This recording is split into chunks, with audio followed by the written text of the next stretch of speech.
আমাদের সামনে কিছু মূল্যবান কথা বলবেন এবং দিক নির্দেশনা দেবেন আমাদের শ্রদ্ধেয় বড় ভাই মোহাম্মদ মুজিবুর রহমান।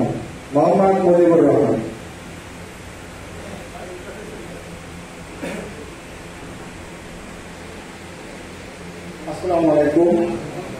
ধন্যবাদ উপস্থাপককে আমাকে কিছু বলার জন্য।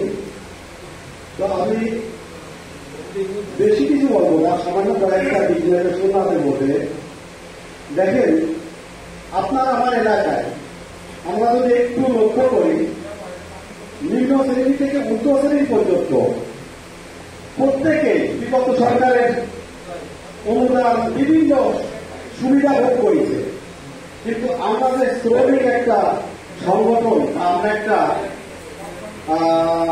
শ্রেণীর লোক, আমরা কিন্তু সেই জাতীয় কোন সুবিধা এই দেশ থেকে আমরা পাইনি। এমনকি মুখ খুলে চাইতেও পারি না কেন? আমাদের এই সংগঠন হলো ঠিক মতো পরিচালনা হয় না, বা আমরা সংগঠনটা তৈরি করতে পারি না।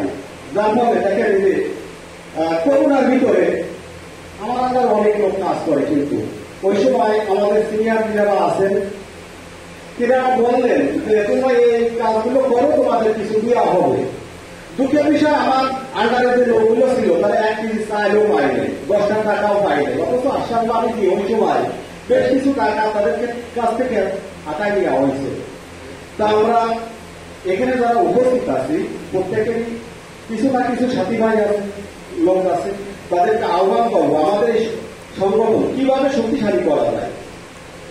এই সংগঠন শক্তিশালী করে যে সমস্ত কার্যক্রম আছে সেগুলো আমরা যদি ঠিকমতো বাস্তবায়ন করতে পারি, তাহলে আমরা কিছুটা সুবিধা ভোগ করার মতো লাইনে যেতে পারি। তো আমি আর কথা বাড়াতে যাচ্ছি না, যেভাবে আমাদের যে অধিকারগুলো আছে সেগুলো হলো ঠিকমতো আমরা পাই, সেই কাজগুলো আমরা করার জন্য আস্তে আস্তে আমরা আগাবো। আসসালামু আলাইকুম।